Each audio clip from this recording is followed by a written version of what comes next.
कन्या ने जैसे ही मेरे स्वरूप को देखा, मन में विचार किया, मन में विचार करके मुझसे वरदान मांगा था बलि की कन्या ने, हे प्रभु इतना सुंदर छोटा सा नन्हा सा बालक यदि मेरा होता तो अपनी गोद में लेकर अपनी गोद में दुलार से इसे दुग्ध पान करवाती। मैंने इसे वरदान दिया था कि जा रत्नमाला, अगले जन्म में मैं तेरा बालक बन के आऊंगा। लेकिन जिस समय मैंने बलि से तीनों लोक नाप लिए, बलि की सारी संपत्ति नाप ली, यही रत्नमाला ने विचार किया, हे भगवान ये छोटा सा बालक इतना बड़ा हो गया, इसने मेरे भाई को बंदी बना लिया, इसने मेरे भाई की सारी संपत्ति छीन ली। हे भगवान अगर ये बालक मेरा होता तो मैं इसे जहर पिलाकर मार डालती। भगवान ने तुरंत बदलाव किया अपने वरदान में, बोले रत्नमाला मैं तुम्हारा बालक बनके तो नहीं आऊंगा, लेकिन तुमने दुग्ध पान कराने की इच्छा प्रकट की है, जहर पान कराने की इच्छा प्रकट की है, जाओ मैं तुम्हारे हृदय से, तुम्हारे पास से, तुम्हारे कर कमलों के द्वारा दुग्ध पान और विष पान दोनों करूंगा। आज भगवान देख रहे हैं ये है कौन? बोले ये बलि की कन्या रत्नमाला है। एक भाव एक संत देते हैं, बोले महाराज भगवान ने आंखें बंद इसलिए कर ली क्योंकि ये पूतना मन में भाव इसके अगले जन्म में था कि ये लाला मेरा बालक बने, माता बनना चाहती थी और आज दुग्ध पान कराने आई है। दुग्ध पान कराने का कार्य माता का होता है, माता वाला कार्य करने आई है। तो कहीं ऐसा ना हो अभी मुझे इसका उद्धार करना है और मुझे मेरे मन में ये मेरी माता बनकर आई है, माता के लिए ममता जाग जाए, और अगर ममता जाग गई तो मैं इसे मार नहीं पाऊंगा, इसका वध नहीं कर पाऊंगा। एक भाव एक सज्जन दे रहे थे, एक संत भगवान दे रहे थे। बोले लाला ने आंखें बंद की और आंख बंद करके भोले बाबा का ध्यान किया। बोले बाबा भूतेश्वर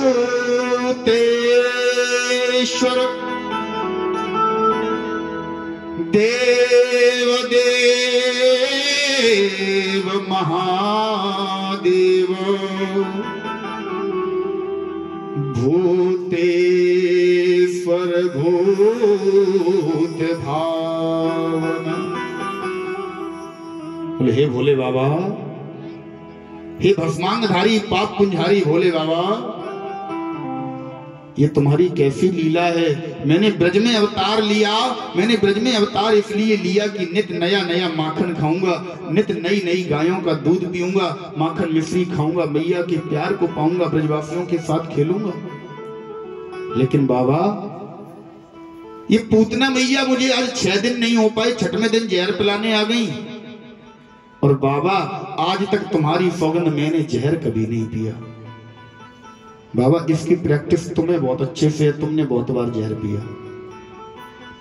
बाबा एक काम करो, छोटा सा स्वरूप लेकर आओ, मेरे मुख में बैठ जाओ और जब तक जहर का प्रभाव रहे, जब तक विष का प्रभाव रहे, तुम दुग्ध पान करना। जैसे ही दुग्ध आना प्रारंभ हो जाए, जहर खत्म हो जाए, तुम चले जाना। भोले बाबा का ध्यान किया, भोले बाबा ने आकर लाला के मुख में निवास कर लिया। लाला के मुख में छोटा सा स्वरूप लेकर भोले बाबा बैठ गए। पूतना ने आज लाला को अपनी गोद में उठाया, एक कोने में गई, एक कोने में बैठकर पूतना ने जैसे ही लाला को दुग्ध पान कराना प्रारंभ किया, लिखते हैं श्री वेद व्यास जी महाराज, तम स्तनम दुर्जरवील्यमाणं निष्पीड्यमानगणं कराभ्य।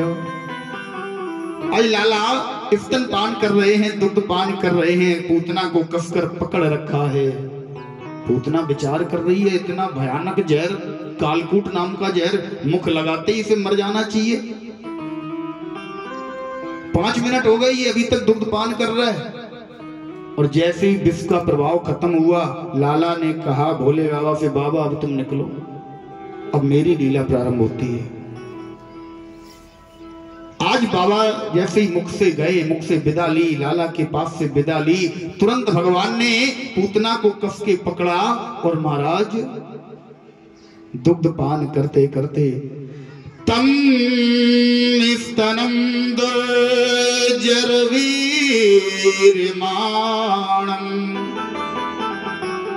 निफपीड्यमाना गाढ़ं कराभ्य तत् प्राणै रोष समन्वितो विवत्। इसके प्राणों को रोष के साथ, क्रोध के साथ हमारे लाला ने दूध के सहारे, दूध पीते पीते पीते पीते इसके हृदय से प्राणों को खींचना प्रारंभ कर दिया।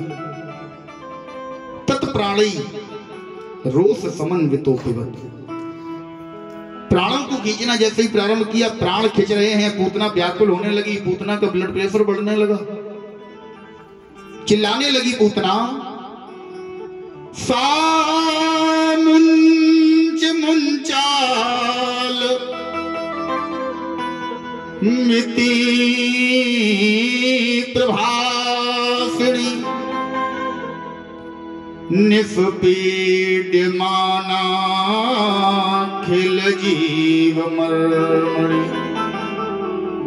सा मुंच मुंचाल मिति प्रभासिणी निष्पीड्यमाना खिल जीव मर्मणि। लाला छोड़, लाला छोड़, आज अगर बच के जाऊंगी तो दोबारा तेरे पास नहीं आऊंगी। चिल्लाने लगी कि चिल्लाई धाड़े मार मार, बस खला न चल आराती से। हाँ हाँ यशुदे, हाँ हाँ बाबा, इसे ले उतार हमारी छाती से। चिल्ला रही है महाराज, आज पूतना जैसे ही चिल्ला रही है, कहने लगी यशोदा मैया आई, चिल्ला कर कह रही है, यशोदे इस बार अगर बचकर जाऊंगी कि जीती जागती अगर अब से मथुरा को जाने पाऊंगी, मथुरा को जाने पाऊंगी, मैं शपथ पुत्र की कहती हूँ, गोकुल को कभी न आऊंगी। मैं शपथ पुत्र की कहती हूँ, गोकुल को कभी न आऊंगी।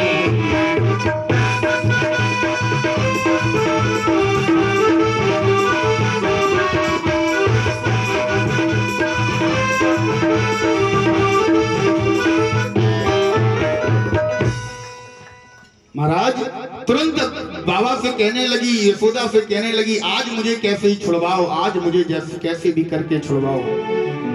लाला ने कहा पूतना क्या कह रही है, क्या कह रही है?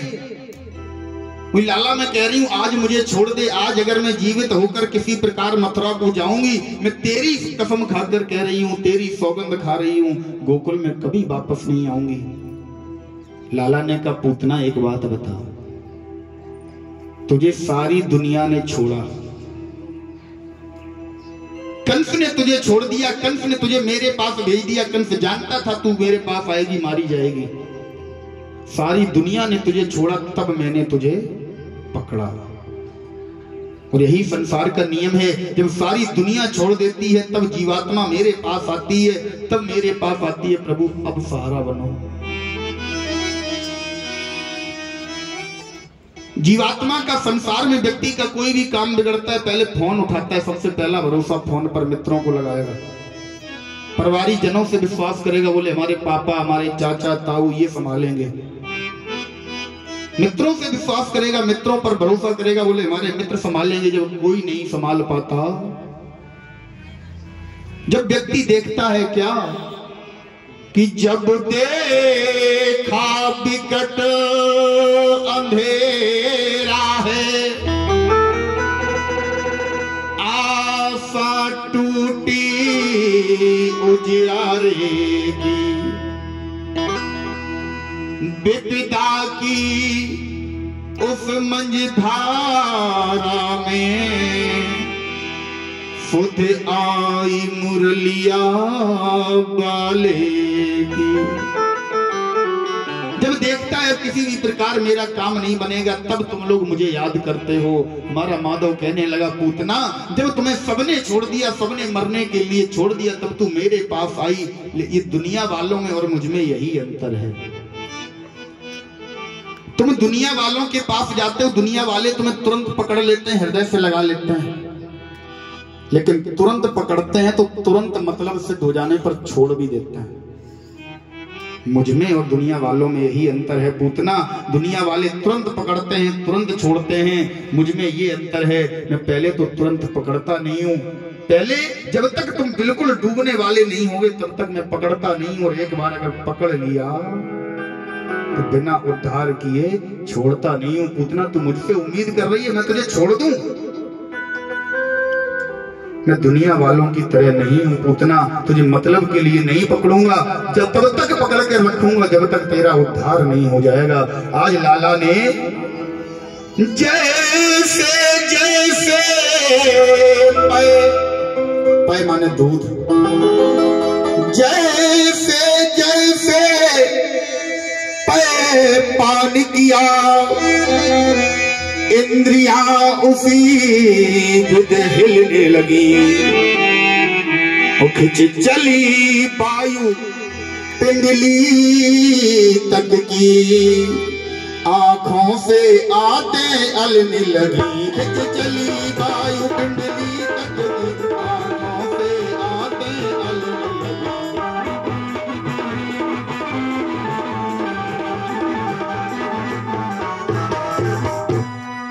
दिल से कोड़े उठा, दिल से कोड़े उठा, फें पड़ा फटा, बस चला न खल आराती से।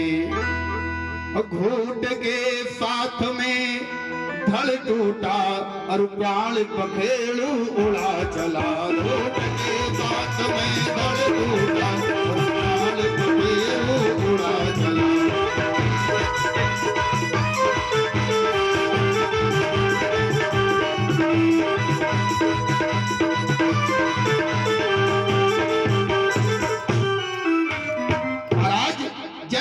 प्रभु ने पान करना प्रारंभ किया, इसके प्राणों को खींचना प्रारंभ किया। ये मानो इसकी आंखों से आंतें बाहर निकल रही हों, इसके फेफड़े फटे जा रहे हों। चिल्लाने लगी, छोड़ दे लाला छोड़ दे, लेकिन लाला ने एक नहीं सुनी। प्राणों को खींचना प्रारंभ करते रहे, प्राणों को खींचते रहे, खींचते रहे। ये भागी लाला को पकड़े है, लाला ऐसे पकड़े है। ये भागी नंद भवन से बाहर निकली, दूर जंगल में जाकर इसने विशाल स्वरूप बनाया। इतना विशाल स्वरूप बनाया, इतना विशाल स्वरूप बनाया महाराज।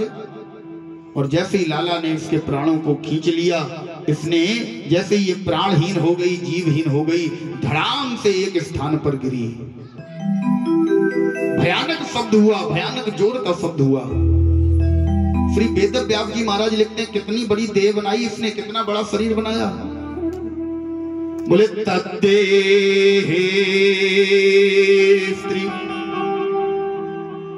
गभ्योत इति विश्रुता।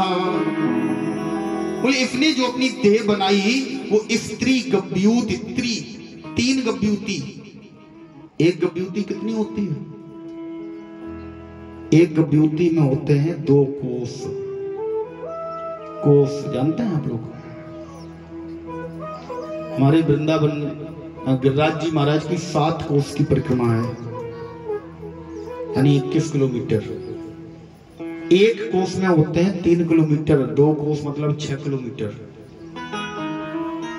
एक गभ्यूती में 6 किलोमीटर होते हैं या 2 कोस। इसने देह बनाई अपनी 3 गभ्यूती की, अर्थात 18 किलोमीटर की देह, यहां से कुछ कम हिसार तक।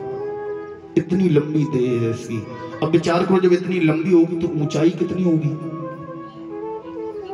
जो व्यक्ति 18 किलोमीटर लंबा है वो ऊंचा कितना होगा? कम से कम 1-2 किलोमीटर ऊंचा तो होगा ही। भयानक शब्द के साथ जिस समय पूतना गिरी, सारे ब्रज में महाराज जितने भी वन, जितने भी पेड़ पौधे इसके नीचे आए। क्या हुआ? बोले राजेंद्र चूड़यामास, जो भी पेड़ पौधे इसके नीचे आए सब राजेंद्र माने होता है विपिन, विपिन मतलब वन, उपवन, पेड़ पौधे, बगीचे क्या हो गए? चूड़यामास, सब चूरन की तरह पिस गए। इतना विशाल स्वरूप, इतना विशाल देह इसकी, इतनी भारी भयंकर। और जिस समय ब्रजमंडल में गिरी महाराज, तो ये समझो सब में हाहाकार मच गया, सब चिल्लाने लगे ये काहे का स्वर था, कौन गिरा, क्या हुआ, क्या फटा, कहां बिजली गिरी। अपने अपने घर से निकले, यशोदा मैया दौड़ी, मेरे लाला कहाँ है, लाला को कौन ले गयो? देखा पालने में लाला है ही नहीं। तुरंत विचार आया, अरे वो एक मोटी ताजी सी एक मैया आई थी, वो अपनी गोद में लेकर लाला को दुग्ध पान करा रही थी, आशीर्वाद दे रही थी, कहाँ है वो मैया? किसी ने तब तक अंदर आकर आवाज दी, बोले मैया, यशोदा मैया, एक विशाल राक्षसी बाहर मैदान में पड़ी है। सब लाला को ढूंढने में व्यस्त हैं। किसी ने अपनी छतों के ऊपर सीढ़ियां लगा लगा कर देखा, बोले लाला तो उस राक्षसी के शरीर के ऊपर, देह के ऊपर खेल रहे हैं। 10-12 सीढ़ी मंगाई गई, सीढ़ी को सीढ़ी से जोड़ा गया, उसके ऊपर ब्रजवासी चढ़े, लाला को उतार कर नीचे लाए।